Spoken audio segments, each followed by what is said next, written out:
Where's my Twitch page? Twitch. Okay, Jackie and food. Let's make sure that it's working. So I noticed with a lot of my recent live broadcasts that the first 30 seconds of my rambling get cut off because it obviously takes a little bit of time for it to kind of like start streaming, even though my software says I'm already streaming. Okay, there we go. Hi guys, Jackie M. Thanks for joining me. And I am a Malaysian-born and raised street food specialist, now based in Sydney, Australia. I used to own a restaurant, and I do these Twitch live streams 3 times a week, Mondays, Wednesdays, and Fridays my time from Sydney. Obviously, it'll be the night before in North America, assuming that's where you're based. And just a quick shout out to Lenovo Australia, who supplies me with the laptop I use for my live stream. I'm using a Lenovo IdeaPad Y700. And also a shout out to Rode microphones. I use their microphones for my live broadcast. And today I am doing a vegan dish again. If you've caught my previous broadcast, I was whining about how I keep doing all these vegan broadcasts and I've got all this vegan food left over because I don't really eat vegan per se. I mean, the food is nice, but I think I've got this psychological thing about like eating all this vegan food, all right? But anyway, today I'm actually making something that I do in fact like to eat quite a lot. And really it only occurred to me in the last half hour that I should do this because I was so sick and tired of like all this vegan food piling up in my fridge. I was thinking, maybe I should just do a non-vegan dish today. But this is in fact something that's very, very popular in Malaysia as a street food. And this is called Chee Cheong in Cantonese. And otherwise it's basically fresh rice flour rolls, okay? And you steam it basically, and then you roll them up and then you cut them up and you serve them with a sauce. There are a few different options as far as sauces are concerned, but I'll explain a little bit about them as I go along. So I've got my steamer here. This is on. Okay, I'm just going to turn it on.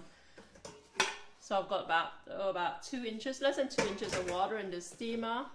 Right, and I'm going to have to line the lid with the tea towel so that the water doesn't drip back into the contents of the steamer.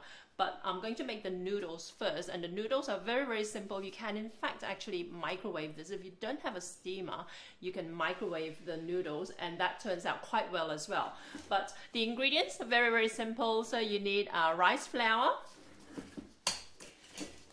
and you can buy these very, very easily at Asian grocery stores, in particular Southeast Asian grocery stores, okay? People think of Asia as a homogenous whole, right? When they think Asian grocery stores. I'm guilty of that myself as well, but really in reality, you know, there are over 50 countries in Asia. So depending on who, you know, who runs the store, the ingredients, you know, that they carry are going to differ a little bit. So I specialize in Southeast Asian food. Southeast Asia, we're talking about Malaysia, Singapore, Thailand, Indonesia, Philippines, Burma, the Indo-Chinese countries, Vietnam, Laos, Cambodia, and that sort of stuff. So when I talk about ingredients, those are the kind of countries that will essentially have the most in common with the kind of ingredients I use in my cooking, okay? So sometimes even ingredients by the same name, right, can actually mean different things from different countries, okay?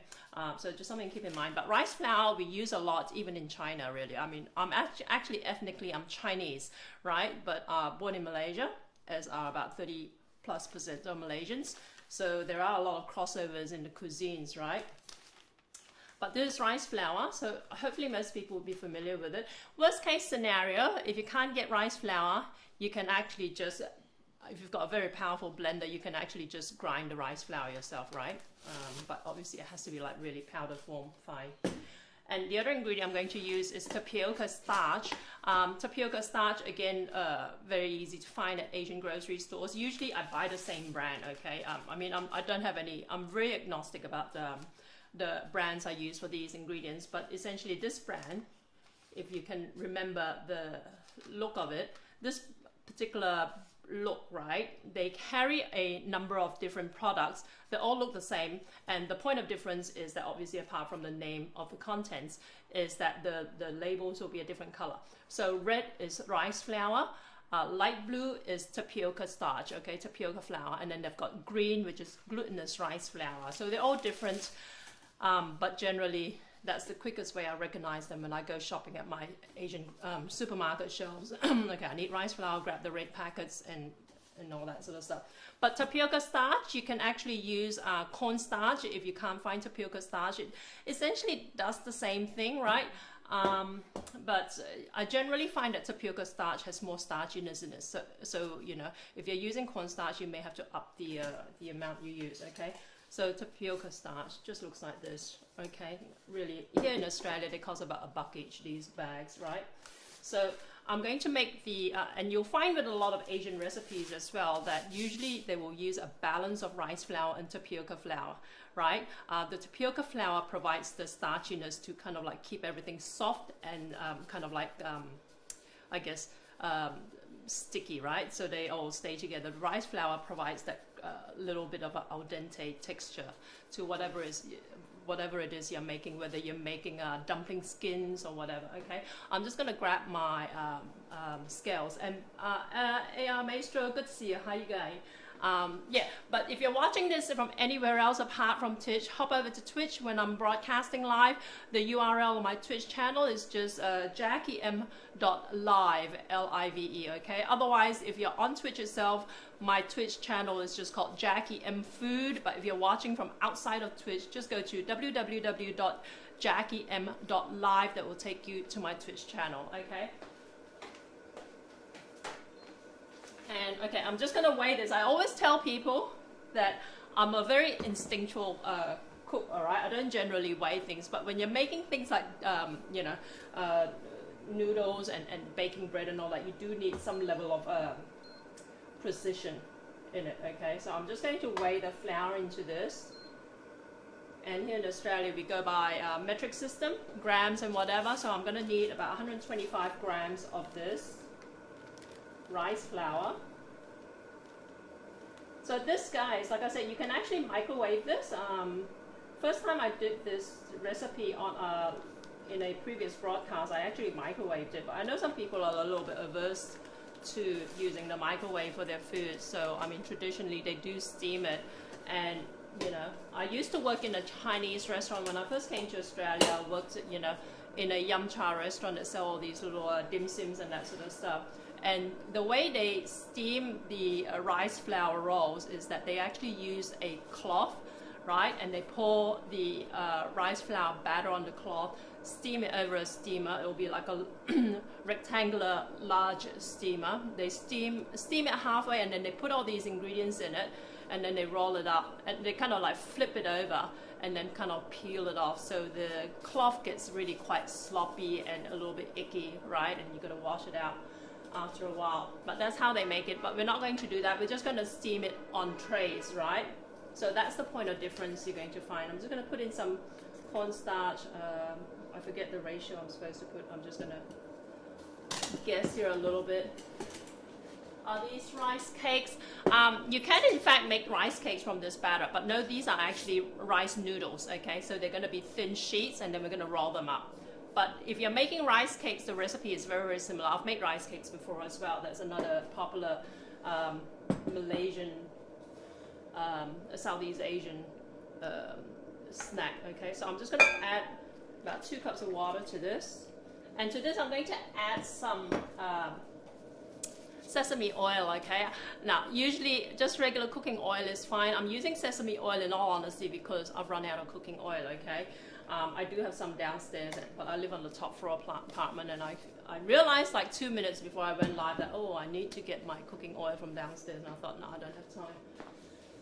So there you go. Just rice flour, tapioca flour, water, and oil. I'm just going to beat this up. And you can actually throw this in the blender and do that faster as well, but let's see how we go. And by the way, you'll find a lot of recipes that talk about sifting the flours and folding it and all that. I personally never do any of that, okay?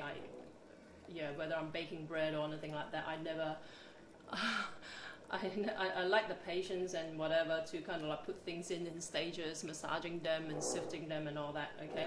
And by the way, guys, I actually thought about this particular broadcast because I realized when I got home this morning, it's morning here, well, it's like early afternoon here in Australia now, but I realized that somebody's doing construction work next door. So I don't know if you can hear it. If you can, I'm really sorry about that. It wasn't something I was aware was going to be happening. But I'm just mixing this up now. Okay, and this is the steamer is just coming up to temperature now. So I'm going to first make the rice noodles, and then I'm going to make the sauce that you guys can see. Okay, now this is going to happen pretty quickly. So you can see the batter is going to be very, very thin. Okay, that the brown bits are obviously the sesame oil. Okay, so if you were using regular cooking oil, it would not look brown like it does at the moment. So just kind of like keep that in mind as far as visuals are concerned. So this is steaming up, and I'm going to just use trays to steam it in. So I've got like basically a round tray. This is non-stick, but I'm just going to brush it with a little bit of oil. Again, I'm going to have to use sesame oil, okay? But yeah, usually you would just use regular cooking oil for this. And I'm going to find my brush. Just give me a second, I've got to run away.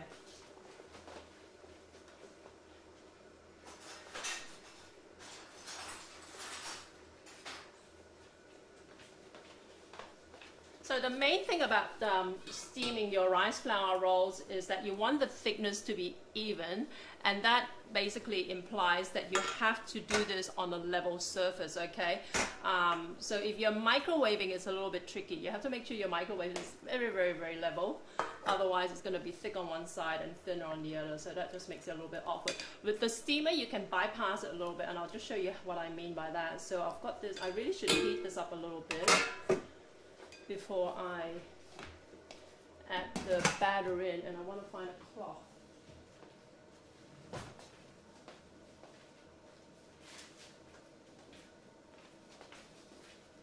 Okay, so I'm just going to throw the cloth over the lid. So you want to pour this in, right? You notice it's not level because it's not evenly coating the base of the pan. So what you want to do is just swivel it around a little bit as it cooks, right? You can do that with the whole pan. And ideally, you know what, in all honesty, this steamer, this is, I mean, the beauty about this steamer is that you can do this, like it's plugged into a power point, and it's nice and simple. Usually we Chinese use woks to do our steaming in, okay? Woks are big giant steamers, okay? And the reason for that is our steamer baskets tend to have a bigger diameter, right? And that's important because it means that we can cook things in, you know, in larger trays, okay? So this is actually quite small. I think this pan is about, what is it? And I want to steam this till it starts, you can start to see it bubbling up, okay? So it's going to take about a minute or two. But yeah, usually, ideally, you would want a larger steamer basket, and ideally, you would want the pan to be rectangular or square, okay? I can't find a square steam tray that's small enough to fit into the, you know, to fit within the diameter of this steamer basket, which is why I'm using a round baking tray. So it's a little bit weird, but we Asians, like if you were making noodles and you were rolling it up, you would want, ideally, like I said, a square, you know, so you get square sheets that you can roll up so that they're not, you know, thinner on one side than the other. Okay, so I want to steam this a touch more, and I'm going to dish them out. I bought this fabulous, you can see this, isn't this beautiful? I bought this for $1 at this market that I trade at on Thursday. So I used to own a Malaysian restaurant. Like I said, I gave it up to look after my Down syndrome kid about 4 plus years ago. But I still sell food once a week at a market in Sydney, okay? And they have like these volunteers run these volunteer stores, and they sell a lot of these secondhand knickknacks. They're all for charity, right? And so I picked this up for $1 yesterday. but they have lots and lots of like weird stuff there. Just kind of like the same kind of stuff you would find at like charity, like Salvation Army stores and that sort of stuff. Okay, so this is what it looks like. It looks a little bit speckled because of the oil, and because I haven't stirred, I haven't mixed the batter quite as well as I should have. Okay, so there you go. So I've just rolled this up, right? Okay, and that's your first noodle. Okay, you can see that. It's super, super easy, right? I'm just gonna put a little bit more oil on this, so brush it up. Let it heat up for like 10 seconds. 1, 2, 3, 4, 5, 6, 7, 8, 9, 10. I want to talk a little bit about the kind of sauces that go into this, but this is going so fast, so I'll do that after I finish making these, right? So now if you want thinner rolls, just put less batter in it. But remember, just kind of to just swivel it a bit, right? As the heat like cooks the bottom layers, they will start to the batter will start to stick again. That's when you can swivel it gently to make sure it's covered properly. You know, make sure it's evenly layered. Okay, so I'm just going to cover this. Yeah, as far as the sauces that go into this dish, there are a number of different types. It really depends on which part of Asia and also Malaysia you come from. Okay, if you eat this dish at Chinese restaurants here in Australia, right, they usually serve this as a breakfast dish. So one way they do I mean, they do this a few different ways. Sometimes they stick like you know, filling like prawn and you know, even barbecued pork stuff in there, sort of thing. So what they would do while this is cooking, they will then start to put in the filling, and then they roll it up. Okay, so there are ways, lots and lots of different ways to kind of slice and dice this, because we're doing this vegan today. We're not gonna do any of that. I guess you can put like spring onion in there as well. So one way they do this at Yum Cha, right, at your dim sum restaurant, is that they drizzle it with some soya sauce. Okay, but you will find that the soya sauce is a little bit sweet. So what they do is actually they use soya sauce, they thin it down with some water, and they add a bit of sugar to it. Okay, so just drizzling it straight out of a bottle is not going to replicate the flavor you want. Okay, so that's very that's what we would call a Cantonese or Hong Kong version of like the kind of sauce you want with this. Okay, so you can see this is like lifting up. You can see the bubbles, so it's good to come out. Okay, I'm just going to roll it up again.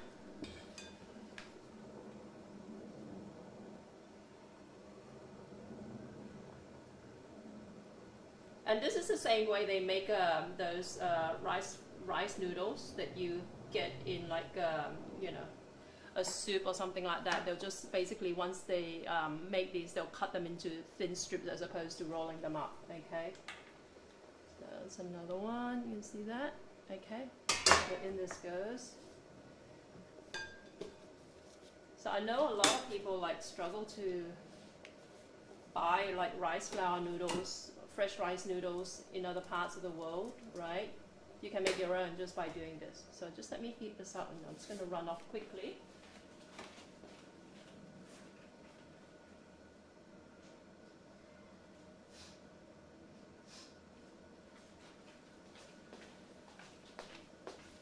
Okay.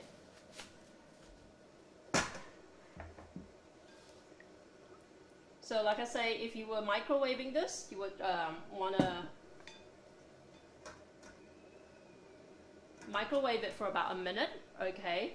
But like I say, once you stick it in the microwave, you don't have the luxury of like moving it around unless you do it for 15 seconds, take it out, and then kind of like swirl it around to make sure it's evenly layered, okay? But usually if you were microwaving this, you would microwave it for about a minute, okay? And it will come out just fine. You just got to make sure you're using a microwave safe tray, okay? So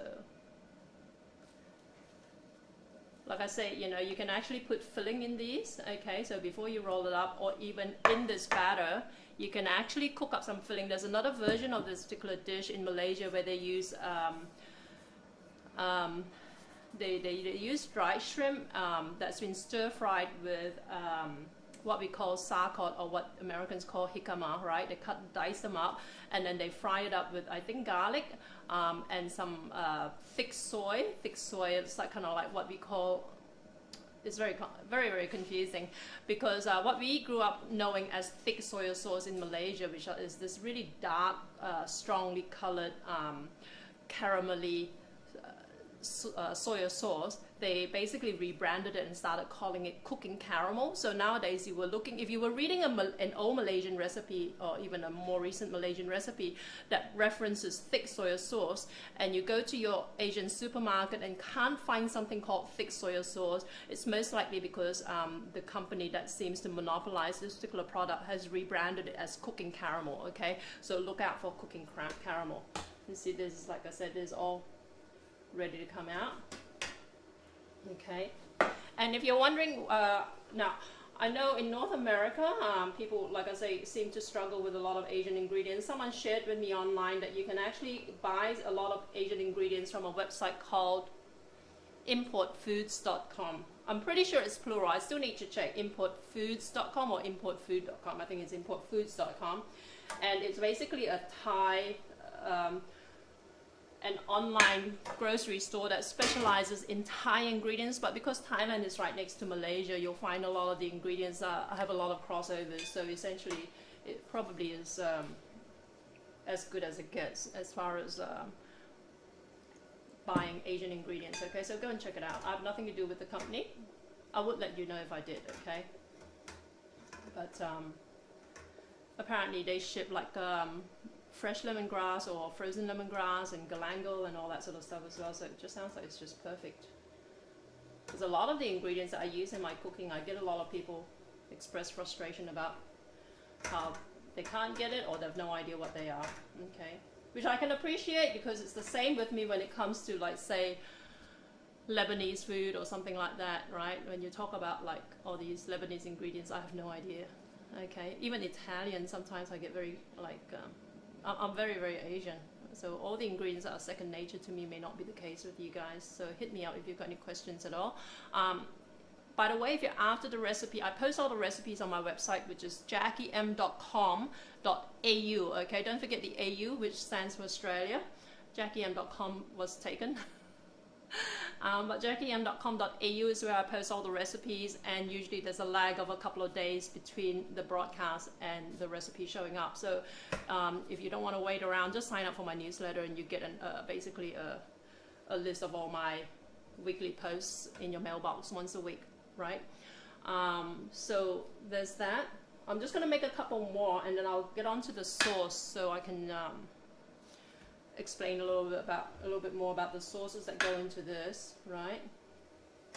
And I brought up with my last broadcast the fact that with a lot of Asian recipes, and it probably is the same with other recipes as well, a lot of Asian recipes, you can replicate the flavors even if you don't have the same ingredients, if you don't use the same ingredients, okay? Because like as far as the kind of pantry ingredients you want, like, you know, with Asian cooking, we're talking like, say, things like soy sauce, oyster sauce, fish sauce, black bean sauce, yellow bean sauce, and all that sort of stuff, right? If you don't have one sauce, you can generally replicate the flavor quite closely with something else, okay? So I'm going to show you an example after I make this. And by the way, just again, thanks to Bon Mamang for the latest giveaways. I sent out 10 parcels today. I just came, I'm sorry for those who took part and then won the prizes. I told you guys all that I was going to send it out first thing this week, and it didn't end up happening till this morning because of various things, right? But you should expect your parcels early part of next week, hopefully. And thank you to everyone for participating. If you follow me on Twitch, I'm always offering these giveaways, okay? So keep an eye out for them. Okay, I forgot to oil this one, so it's a little bit less silky smooth, but you can throw oil over these after the fact. And play around with the ratio of rice flour and tapioca flour, keeping in mind that, like I said, the rice flour gives it more of the firmness, whereas the tapioca flour gives it that stickiness. Okay, so if you want something really soft and silky, then more tapioca flour, less rice flour, and vice versa. Okay, if you find it a little bit too starchy, like it can end up being if you use too much tapioca starch, then reduce the amount of tapioca starch in it. Okay, and like I said, if you can't get a hold of tapioca starch, use cornstarch. And you can also use potato starch as well. So on a ratio of like what's strongest, right? It will be like from highest to lowest. It'll be potato starch, tapioca starch, and cornstarch. But they essentially work the same way. So don't stress out if you can't find one, and the recipe calls for it. As far as the kind of sauces, I just want to show you. These are, because I run a business, or I used to run a business like full scale selling Malaysian food. So these are leftovers from those days, right? I still run, like I said, I still sell food once a week, but I don't generally buy these kinds of ingredients anymore. But this was like leftover from my restaurant days. Okay, this says ground bean sauce. Okay, and I have to open it up to show you guys what it looks like. You can usually buy these in bottles, right?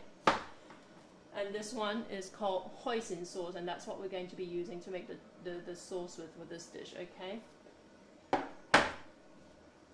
So the other version that you can get in a Chinese yum cha restaurant, or breakfast dim sum restaurant, is that you can get these.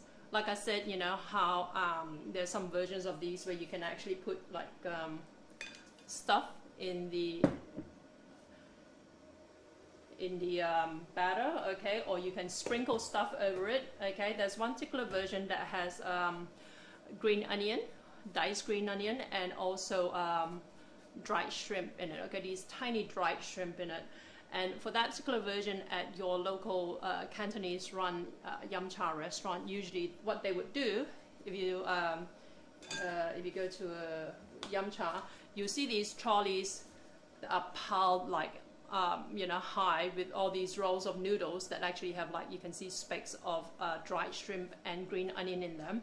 And then what they do when you order a plate is that they pan fry it. Okay, so they actually, even though it's actually already cooked, they pan fry it just to give that little bit of a crispy texture to it, and then they serve it with peanut sauce, okay, which essentially is just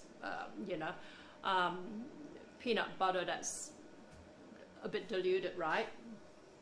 Plus they serve it with hoisin sauce, and that's what we're going to make. Okay, so hoisin sauce literally in Chinese means seafood sauce. Okay, but there's actually no seafood in it, so vegans don't worry about this. Okay, but hoisin sauce usually we use as a dip in Asian cooking. Okay, because it's quite strong flavored. Be very, very, I mean, granted, I have seen like one recipe that uses hoisin sauce as a stir fry, but generally if you're just starting out on Asian cooking and you're trying to do an Asian stir fry, hoisin sauce is not your go-to ingredient. Okay, because hoisin sauce tends to be quite sweet and salty and quite strong flavored generally. Anyway, okay, so we've got all these rolls of noodles. Okay, and then I'll show you how we assemble everything together. And the other thing you would want to have with this dish, ideally, is toasted sesame seeds. I'm not going to show you how to toast sesame seeds. You should know how to do it. But basically, just sesame seeds. You dry fry it till it becomes toasty. Okay, so let's open up these cans of sauce, and I will show you what they look like. And if you can't find one or the other, they are fairly similar. Now, this says, here we go. This says ground bean sauce, right? And it's basically, it goes by a number of different names. Ground bean sauce, or I can say yellow bean sauce, because ground bean sauce is essentially yellow bean sauce made with yellow beans that have been grounded up, right? And again, within that, there's a spectrum of, like, some are more yellow and some are browner. This is going to be quite brown. And as far as ingredients, okay, it's got soybeans, wheat flour, cornstarch, water, soy sauce, spices, and sugar. Okay, so it's got sugar, it's got soy sauce, It's got the starch, the flours to kind of like bind it all together. So you can imagine what it looks like. Hoisin sauce ingredients. Where are we? Hoisin sauce ingredients. I can't see it. Okay, it just says here a spicy sweet sauce made from selected spices and ground soybeans. Usually it has garlic in it. It has a bit of chili in it, a little bit of chili.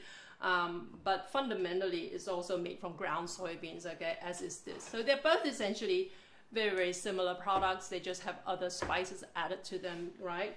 But hoisin sauce has sugar in it, and ground bean sauce, if it does have sugar, it's very negligible. So this is more outright salty. So if you were using this, you would just want to add more sugar to balance out the flavor, right? Whereas this already has sugar, but I still want to add some sugar to it. Just let me open these up. I'm just going to get rid of this. And I'm going to make the sauce to go with this. If you're vegan, I guess if you want the peanut sauce, which isn't Malaysian, by the way, peanut sauce is very, you know, the whole serving it with hoisin sauce plus peanut sauce is a very, very Cantonese thing, okay? Can you make me a sandwich, please? Very interesting. I have homework to do, better go. See you later. That didn't take long.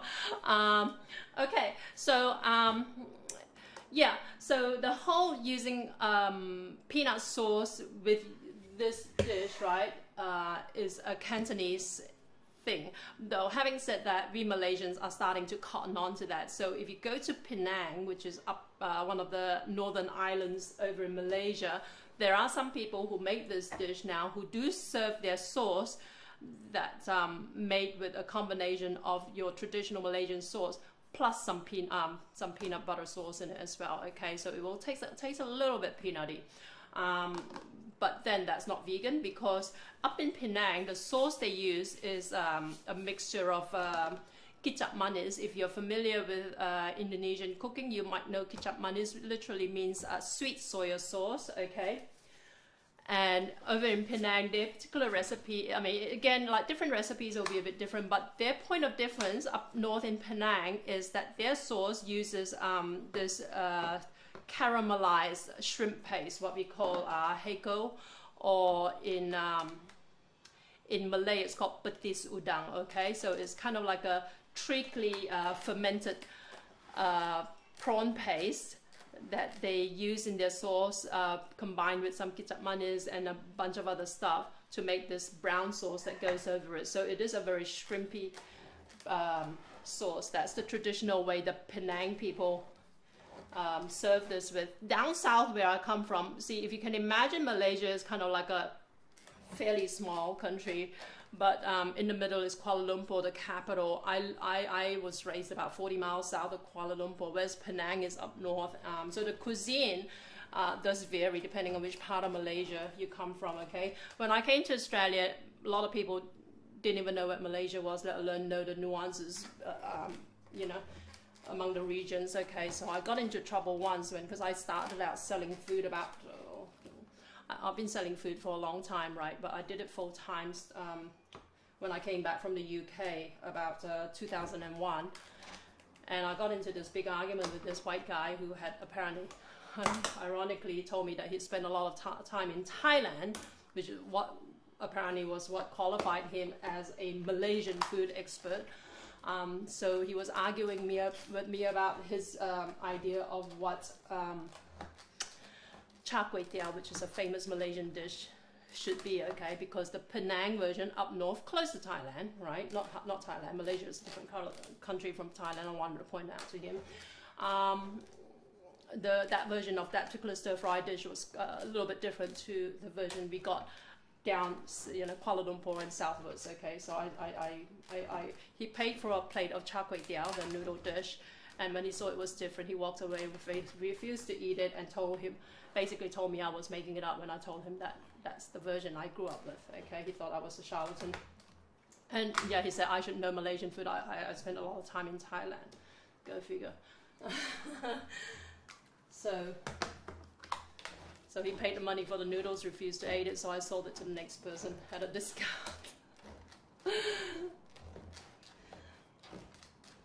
Okay, so this is the ground bean sauce that I'm struggling to open up, but I want to show you what they look like. Okay, so hopefully it's still okay. Like I said, it's been sitting in storage for a while since I closed my restaurant. I closed my restaurant years ago. Okay, so but there's the hoisin sauce. Okay, so as you can see it, this is the sauce. If you've had Peking duck, okay, which is basically these like crispy duck skin served with these thin pancakes. The sauce that's smeared on the pancake is that, okay, that's the hoisin sauce. I've got to point out, like in North America, well, in the USA, when I had Peking duck, you guys have a very different version of Peking duck to what we have over here. Okay, I know in North America you serve Peking duck. You don't just use the skin of the duck. You actually use the whole shredded meat from the duck. Okay, and the other thing as well, that you guys use a type of like a bun, steamed like a Chinese bun for the Peking duck, whereas over here we use a thin pancake. Okay, so there are lots and lots of points of difference. Okay, so here you go. This is the ground bean sauce. It's a lighter brown color. And flavor wise, it's just outright salty, okay? But like I said, the hoisin sauce is made from the same beans as the ground bean sauce. Like I said, this is a lot saltier, whereas this is a little bit more of a balance of sweet and salty, okay? We're not going to use this, but if you were to use this, like I said, don't worry, just add more sugar to it than you would if you were using this. So let's just move this aside a little bit. And the other thing I want to do is just make some chili paste to go with this as well. So I'm actually using capsicum, what we call capsicum over here, what you guys call bell peppers, I think, right? So I just want to show you quickly how you make a basic chili sauce that goes with this. I'm going to fry it up, okay, just to give it a little bit of flavor. But the reason why I'm using bell peppers is because these were on special, okay? I bought like a bag of these for $1. Whereas if I were using fresh like Asian chilies that cost like 12 bucks a kilo at the moment. So what I'm going to do is I'm going to cheat a little bit. I'm going to use the bell peppers for the... I know they've got no heat in them, so I'm going to get the heat from boosting it with some dried chili powder, okay? But let's first just blend up these bell peppers. I'm just using this. This is a thermo cook. I'm just using it as a blender at the moment, okay, or food processor. It's a multifunction cooking aid, essentially. It also cooks for me as well, so I could, in theory, after I blend it, just add some oil and the other seasoning ingredients and get it to start cooking for me. But I'm not going to do that because you can't see what's happening, okay?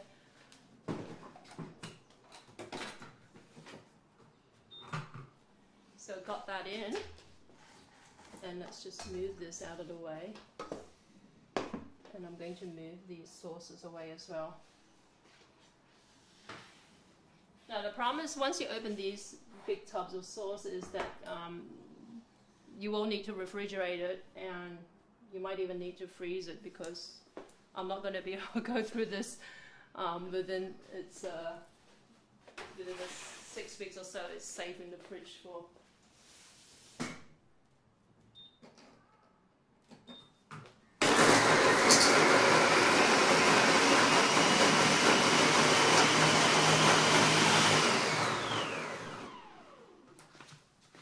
Okay, so I'll just blend it this.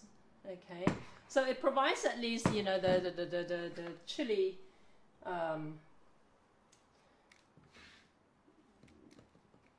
the chili flavor, if not the heat, right? And also the aesthetic, the nice red aesthetic. Okay, so that's why I'm using this, because it's cheap and it's not too far removed from if you were just using Asian chilies. Let me get a stove.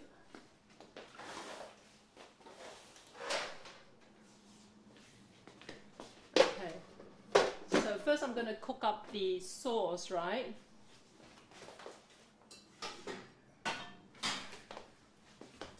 Now this step is a nice to have, it's not a must have. You can get away with using the sauce straight out of the can or out of the bottle, right?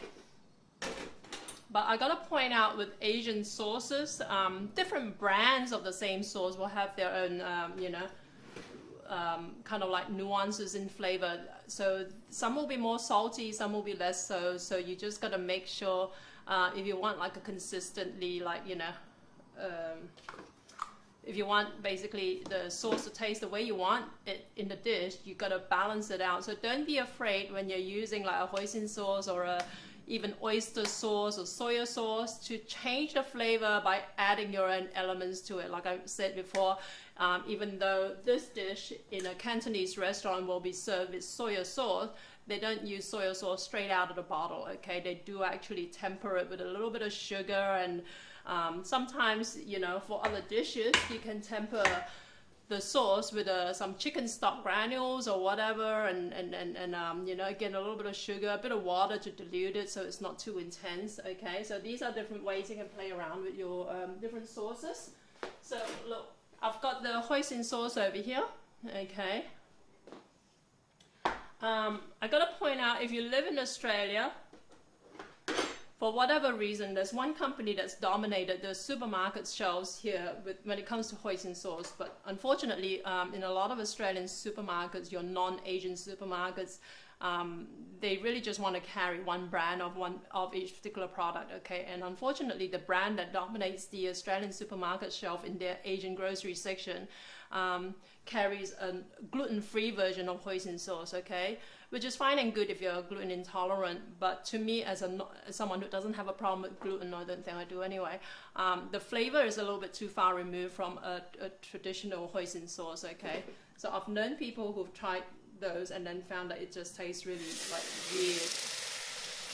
So I'm just heating this through, okay? And I'm just gonna add some water to this.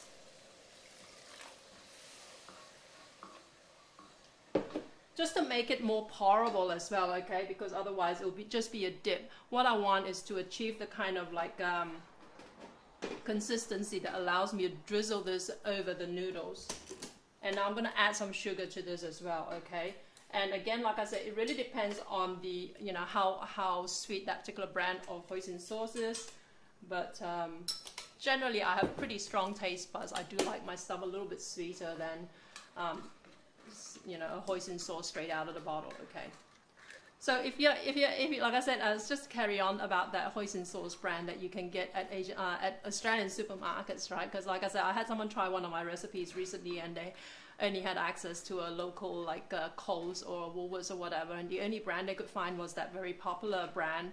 And like I said, being an Australian supermarket, they don't want to sell 5 different brands of Asian hoisin sauce, so they sell just the one, which unfortunately for me, that particular company chooses to make a gluten-free version, right?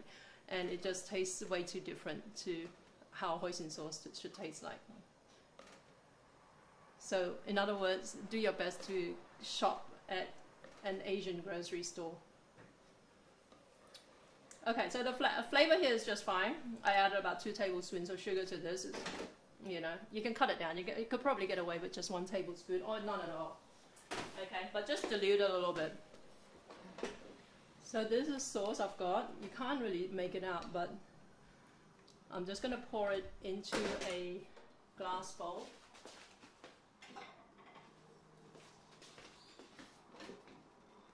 And I always forget to say this because this is simultaneously broadcasting on YouTube.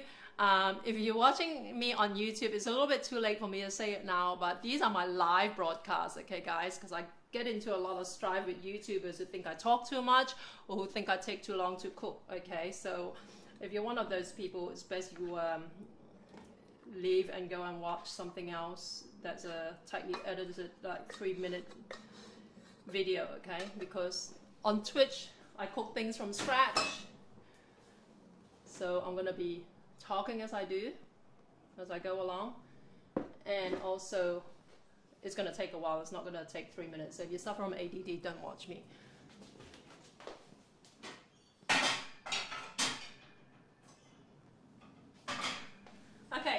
on to the chili sauce, right? Now, with this particular dish, the last time I did a broadcast on this on YouTube, right, I actually mentioned that you can, I'm just going to pour the chili in now. I mentioned that you can actually serve this with just sriracha, okay, any type of bottled chili sauce generally. Not so much Thai sweet chili sauce. I find Thai sweet chili sauce a little bit too sweet and lacking in like, you know, in other aspects, right? But if you like Thai sweet chili sauce, go for your life. But generally a bottle of sriracha or something similar in flavor would work well, okay? Because you're already getting the sweetness from the hoisin sauce. You don't want more sweetness from a Thai chili sauce, okay? But I'm just going to show you how to make your own chili sauce from scratch. And this is just a very basic one. They're like, you know, there's scores and scores of recipes for making chili sauce, okay? But this one is just a basic one that's going to be fairly flavor neutral, that will work well with this and a number of other dishes as well. So what I'm doing right now, because there's a lot of liquid, especially with like these bell peppers, right? There's a lot of liquid in it. I'm just going to dry fry it till some of the liquid gets absorbed. Then I'm going to add a bit of, you could in fact add other stuff to this. You could add garlic, you could add, like minced garlic, and you can add like minced onion and that sort of stuff. You can add a little bit of sugar to it, right? Well, I'm going to leave all that out because like I said, I want it to be fairly flavor neutral.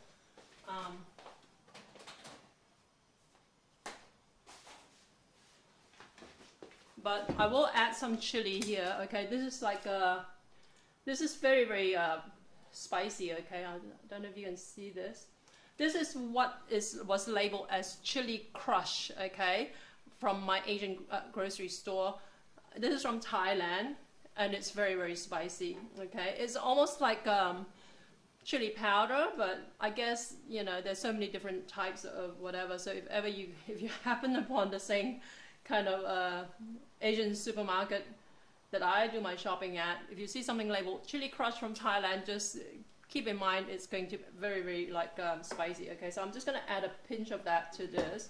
So this will help add the spiciness to this that's lacking from the bell peppers, okay? So it's still got a lot of liquid in here. And I'm going to add a pinch of salt to this as well.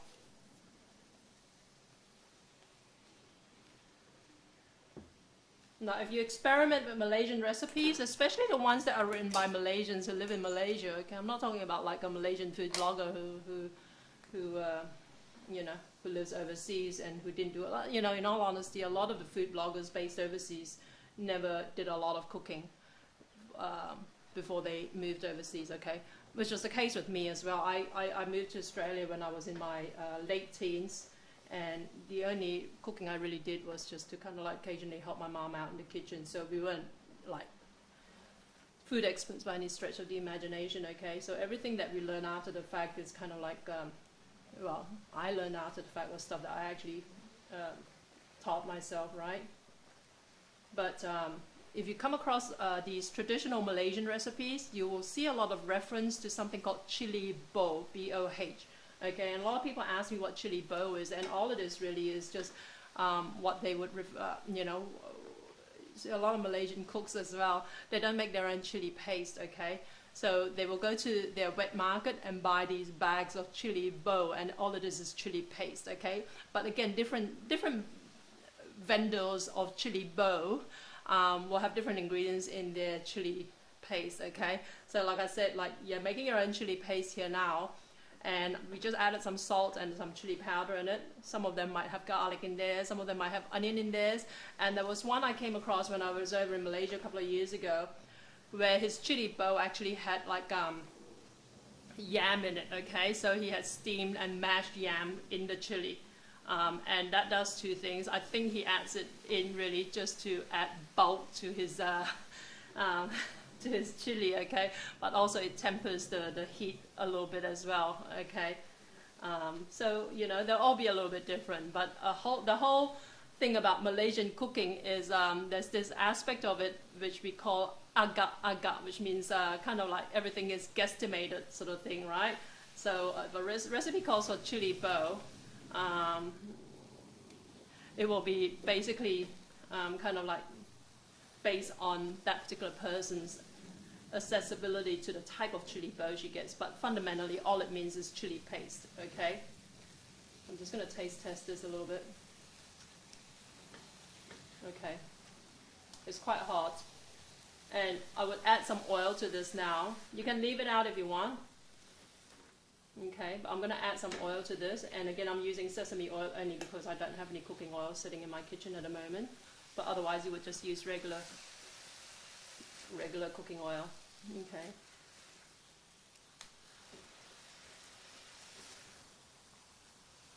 Just fry this up. And for anyone who's hosting my feed at the moment, I'm sorry I'm not giving you shout outs. It's because I had problems with my broadcaster software over the last couple of times. I'm not being rude, right? So anyone who's hosting my stream at the moment, thanks so much for that. It's just, like I say, my broadcasting software, I was like about struggling with it for about 45 minutes to get it working this time around. So I had to reconfigure some stuff, so it's not showing up when people follow me or when people host me at the moment. So you can see this, and usually you want to fry it till you can see the oil kind of like start to separate, okay? And this will keep really well in your fridge. And you can throw it, next time you're doing a fried rice or something like that, you can add some of this to your fried rice and fry it up just to give it that chili flavor. Or you can just use it as a dip, right? So if you're eating some noodles or whatever else you're eating, then stick this on a little saucer next to it. Okay. If you want this more, you know, more liquid, you can obviously add more liquid to this as well. I'm just making it a little bit dry. Generally, if you're making any kind of like a paste, any kind of curry paste or whatever, any kind of Malaysian dish, really, any dish, okay, the drier it is, the better it will keep, okay? So this will keep in your fridge for 6-8 weeks, okay? And even like in Malaysia, when we cook the drier types of curry, like rendang, when I was 15, I actually ran away from home, okay, and moved in with a Malay family, would you believe?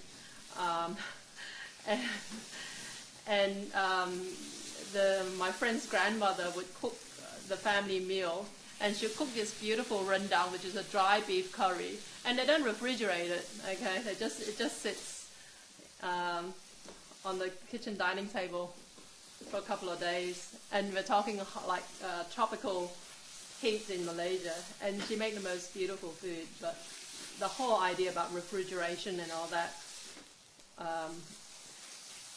was quite new back in my day. It goes to show how old I am. Okay, so this is done. So we got these, right? And I'm going to serve it up so you can see what it looks like.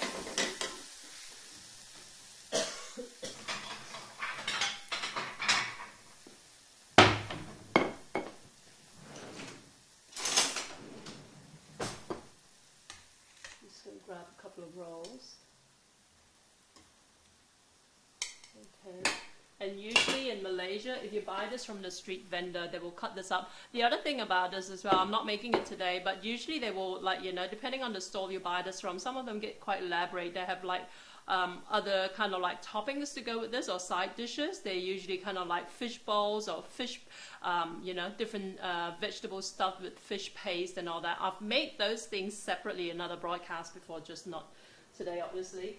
But what they will do, you get this, and they'll get a pair of scissors and cut these up like this, okay? Right, and then I'm just going to drizzle a little bit of oil on this because it looks a little bit dry. And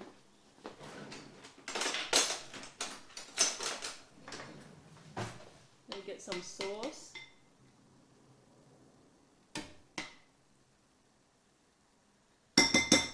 And usually they'll ask, oh, do you want some chili or something like that? Okay. Or if it's a wetter chili, they can just kind of like drizzle it over it. And then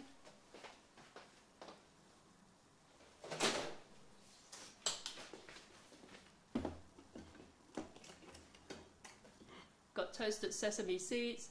They'll usually be in a jar that they kind of like sprinkle over this. So this is like a popular breakfast dish over in Malaysia. I know this looks like a mess. People give me a hard time about how my food looks like something the cat just dragged in or something like that.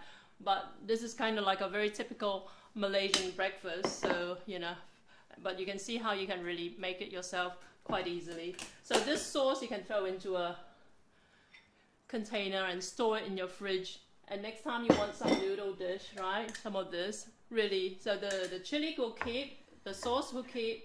Next time you want to make this, all you need is really some rice flour plus some tapioca starch. Add water to it, add a little bit of oil just to kind of grease it up a little bit. Stir it around and then just either steam it or microwave it like in layers. Roll it up and voila, that's your noodle dish. Just pull out the sauces, drizzle it over, and that's your, you know, like I said, we eat it for breakfast mostly, but you can eat it any time of the day. And if you want to go fancy, you can throw in some fish balls, throw in some vegetables and all that sort of stuff as well. And again, if you want to get even more fancy, you can add like, you know, stuff in the batter. You can like I said, you know, halfway steaming this, you can add like some cooked prawns on it, or even like raw prawns should be okay. And let it steam a little bit longer, roll it up, and then you'll have like prawn stuffed like rice flour rolls. But I'm not going to talk about that too much because it is meant to be a vegan broadcast.